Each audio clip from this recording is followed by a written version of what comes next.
What is happening, everyone? Recently, we took a trip to Lima, Peru, and while we were there, we took some time out to get introduced to the coffee scene. We were super fortunate to get connected with some people that are doing really awesome things down there with coffee. Today, I got something really special for you. While we were there, we met a guy named Heero, and he is from Darkwing Coffee. He roasts only super high quality coffees, so he's got a lot of geishas that he gets from around Peru.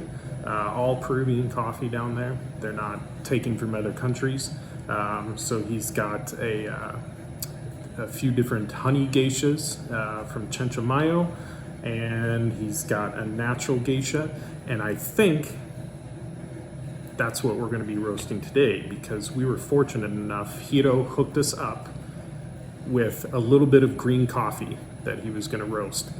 There was a little bit of a language barrier, to be honest, so I think what we ended up getting was a natural processed geisha from Oxapampa in Pasco in Peru, and I'm going to jump right in and go to roasting. Sorry, I don't have a very good video set up for the roaster. This is the first time we're doing this, so we're just making do. Hopefully you can catch everything.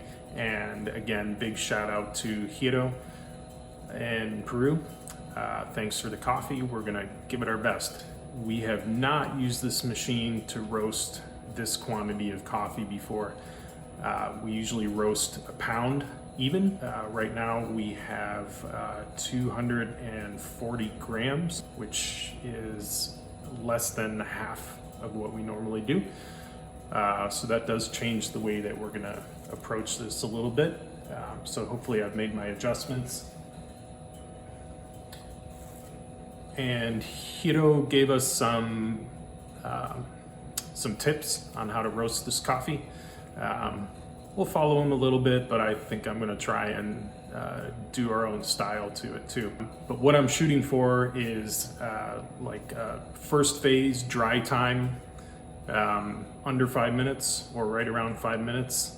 I'm gonna shoot for a second phase that's dry to first crack at 3.5 to 4 minutes.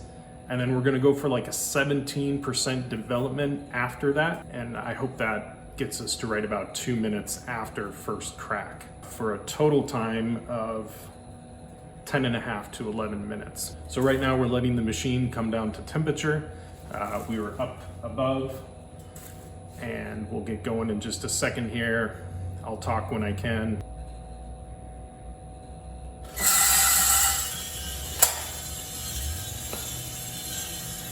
All right, we're off and running.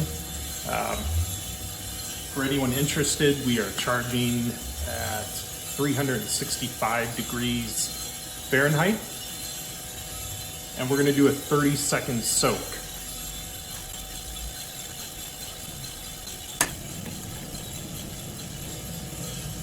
And after that 30 seconds, I pop the gas on. It's about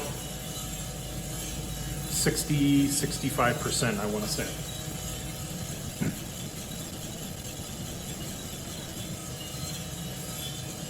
Not sure if you can see the computer over here. We got Artisan running. Let me try to get a better angle on that.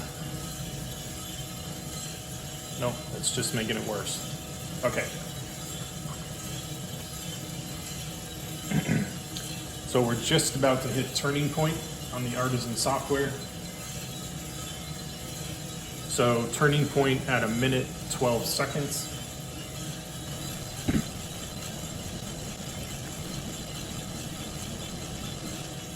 I'm being pretty aggressive with the gas right now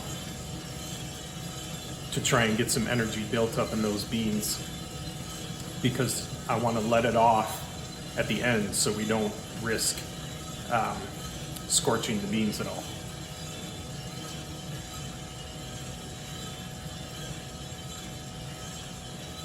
So we are moving fast, so I'm going to do a pretty big drop in the gas here.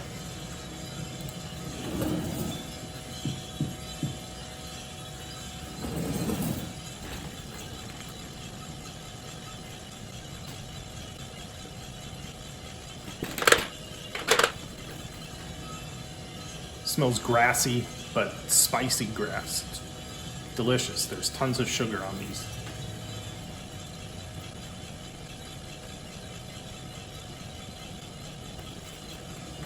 So we're approaching yellow. It's gonna happen earlier than I thought. That could be these beans. Their density is on the low end.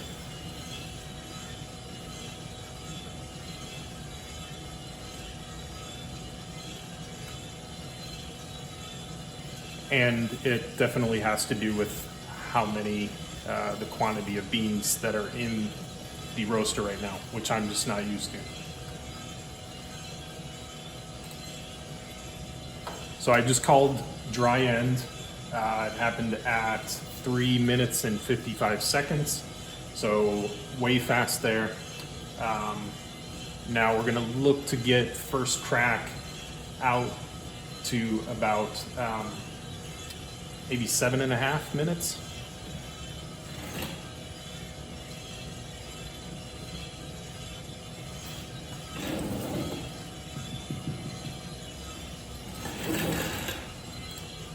Another drop on the gas. We're down to about 30% gas right now.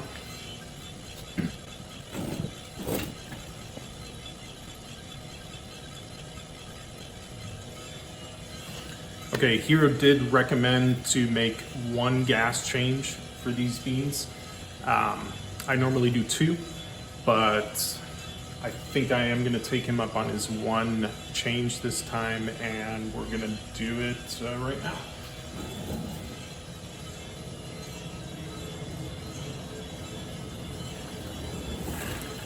Sorry, not gas, fan speed, airflow through the drum. We were at low airflow and we just bumped it up to high.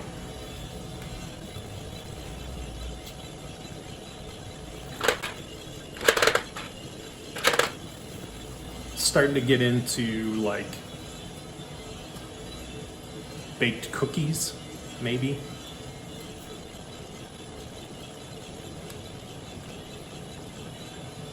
And I am hearing some outliers for crack. So I'll call it when we have 3 consecutive cracks.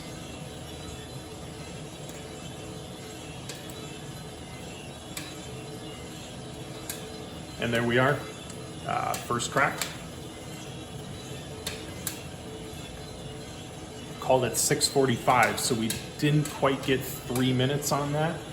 Should still be all right, but I wish I had been able to stretch that out a little bit longer.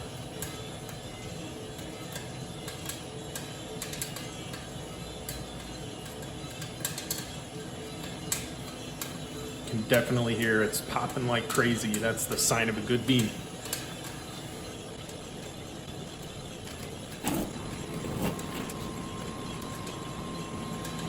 All right, this is cruising along very nicely. I'm really happy with it. The rate of rise is tapering off and slowing down throughout the roast. Just how I would want, how I would expect.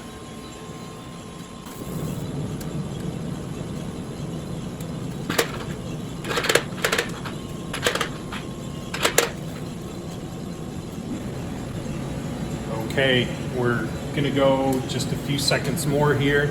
I want to get up to 394 on our bean temperature on Artisan software, which we're coming right up on. We're just over 2 minutes in development phase.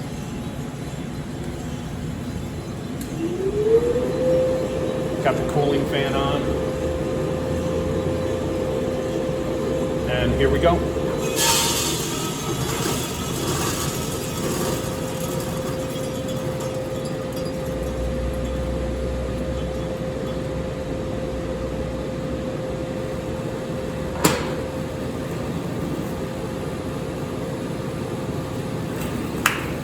All right, that was super fun, successful roast. I'll give it a minute here and then show you what it looks like. All right, cool. So roast is done. Here is the finished product that we just roasted. of the Geisha from Heero. And I will say that I think now, looking at the roasted bean, I was wrong at the beginning of the video. I guessed that what he had gave us was this Geisha Natural, but definitely looking at it now, it is not the same bean as what we just roasted. And what we just roasted is more likely this, which is his black honey geisha. There is Heero's brand and some of his contact details. So be sure to check him out, Facebook, Instagram, or if you're ever in Peru, in Lima, give him a call, WhatsApp, and he'll hook you up. So let's check this out now. This is Heero's coffee out of the bag there, and this is ours that we just roasted. And I'm gonna say we went definitely went darker on this than he did. Let me get a comparison. Definitely went darker. So we'll see what that does. I really like this coffee. It's like drinking a creamsicle. There's a lot of peach and orange, but it's also super smooth and creamy. I'm almost hoping that a little bit darker, a little bit longer, will give it a little bit more bitter punch. So we'll see how it turns out when we drink it, and we'll compare the two side by side, and hopefully it's good. All right, everyone, thanks for watching.